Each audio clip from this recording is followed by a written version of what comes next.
This is the Non Sequitur Show, where bold ideas are righteous, unique perspectives are gospel, and strong opinions are sacred. Season 1, Episode 6. Candid, Nothing But the Truth. With special guest and former host of the Fundamentally Flawed podcast, Alex Botten. Join in on the discussion and check out upcoming episodes at www.nonsexshow.com. That's NONSEQ show.com. And now, here are your hosts, Kyle Curtis and Steve McRae.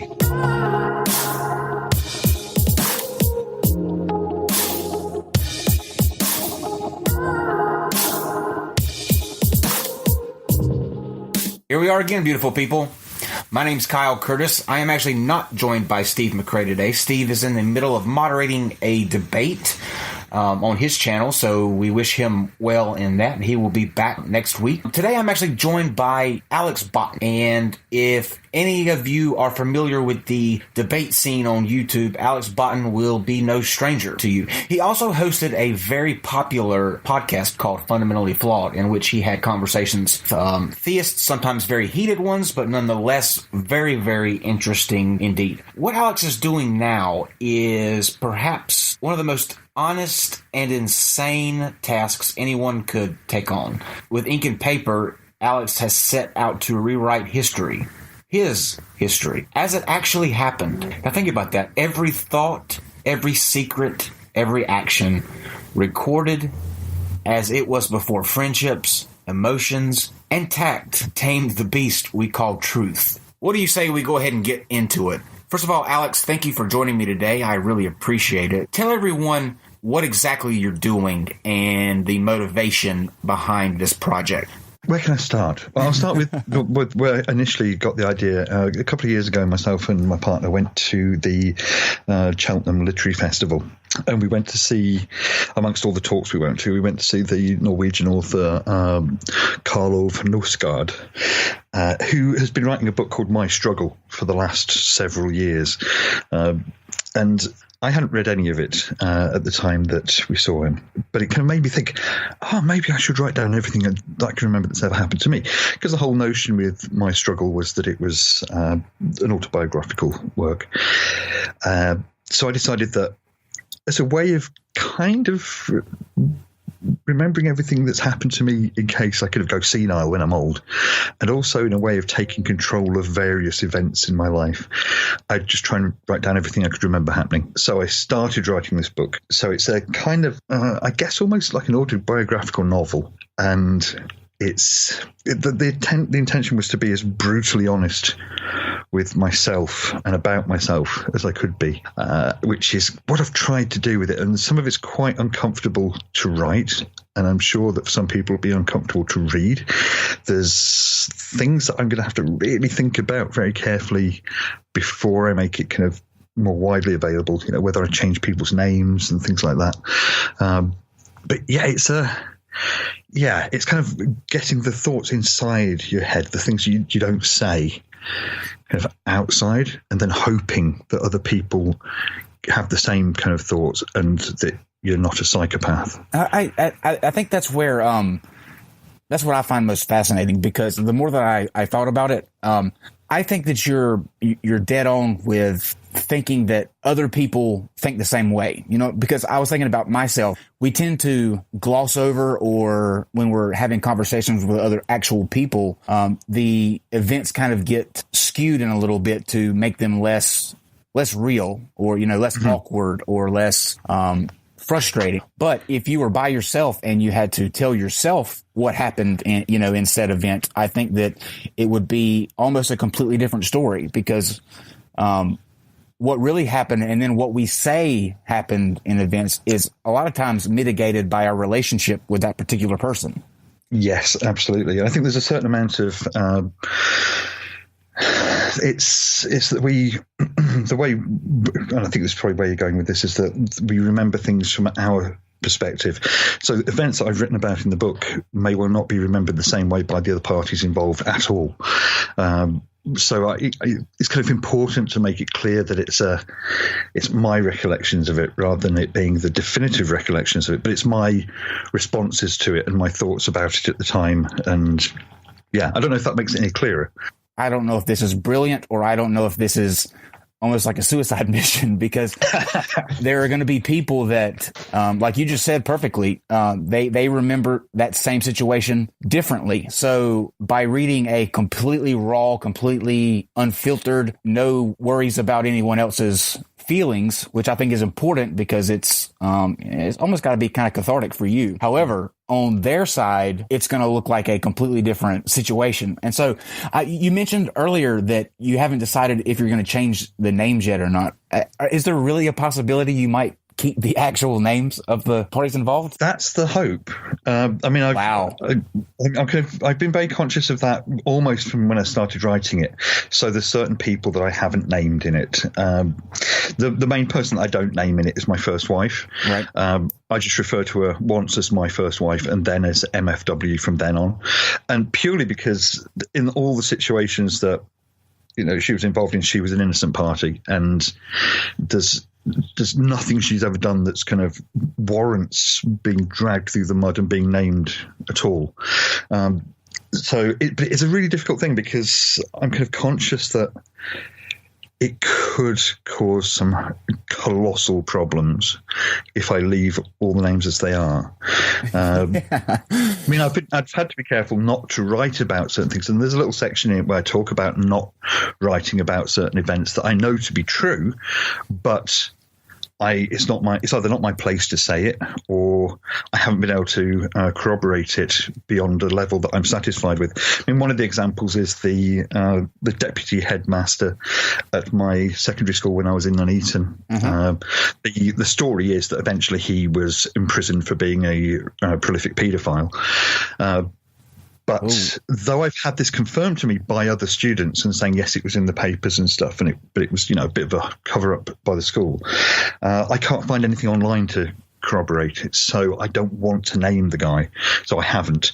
And there's another guy in there that was somebody I went to school with who slept with his underage girlfriend when he was in his late teens.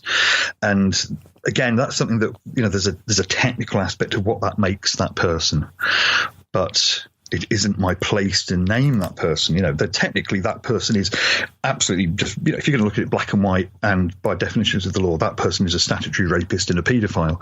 But right, the situation itself is more complicated. Absolutely. And it's not my place to name that person.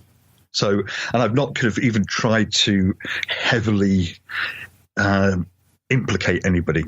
I'm kind of, it's a fine line with some things.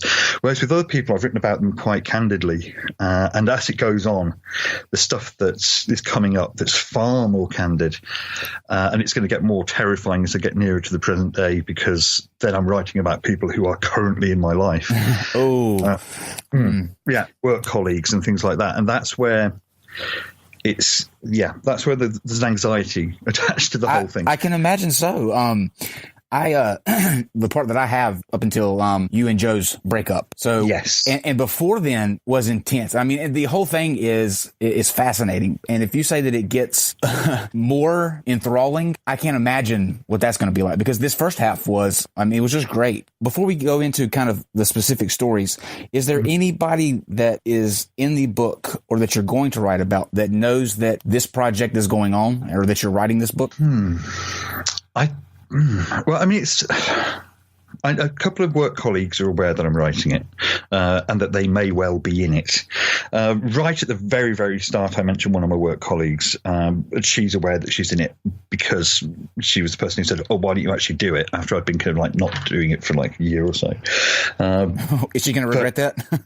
No, she's read that bit and she's fine about it. And another one of my former work colleagues who's now left to have a baby, she features in it early on when I'm talking about death, and she's read the section that she's in and was quite happy with what I'd written, and she said that was a fair description of what she'd felt about the death of her partner and the conversations her and I had about it. But yeah, there's some people that are completely unaware that I'm writing this thing. It's going to be an interesting experience to see how they react to it. The thing is, I'm conscious that even if I change the names, people who read it will know who they are in it, even though other people don't know who they are. Oh, that's true. So I'm in this awful situation where, I can change somebody's name to Davy. Oh, yeah, that's a good from, from Clive or whatever. And just through the description of the interactions, they'll know who I'm talking about. So it's a really difficult situation to be in, because I want to finish it and I want people to be able to read it. But at the same time, either way. Yeah. So I'm conscious that certainly when I get to writing about work colleagues and about my current job, I'm going to have to be a little bit more, circumspect about it? I have to be a little bit more careful with how I write things, because ultimately I still need to have a job. Absolutely. Absolutely. And I'm hoping that nothing in there so far, I don't think I've written anything particularly awful about my parents or my brother.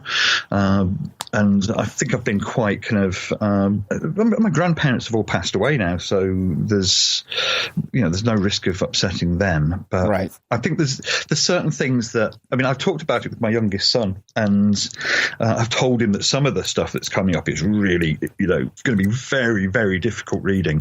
But I'm hoping that as the person I reserve the most criticism for is myself, that I might be able to get away with it. I mentioned a second ago that I could kind of see why someone would do this, because it could be kind of cathartic. But then just now, when we're talking about whether you change the names or whether you don't change the names, you're kind of in the same boat. It almost seems like this would be almost too stressful of a thing to do. You know what I mean? It's like what you're doing is trying to get to the truth. You're trying to find your truth. You're trying to, put your thoughts on paper. But at the same time, you're having to wage war with, well, how do I word this? And is this going to offend this person? So it's almost like there's this ultimate, struggle, back and forth between truth and offending someone.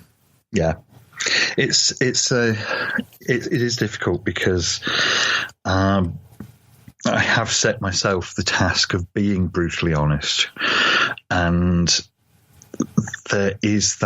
ultimately the ultimate risk is that if the likelihood of it is, and I'm not, fooling myself about it at all. The likelihood is that hardly anybody will read it, and it'll be a big nothing, and nothing will come of it. But there's always that tiny chance that it could become something that a lot of people read, and that's the risk.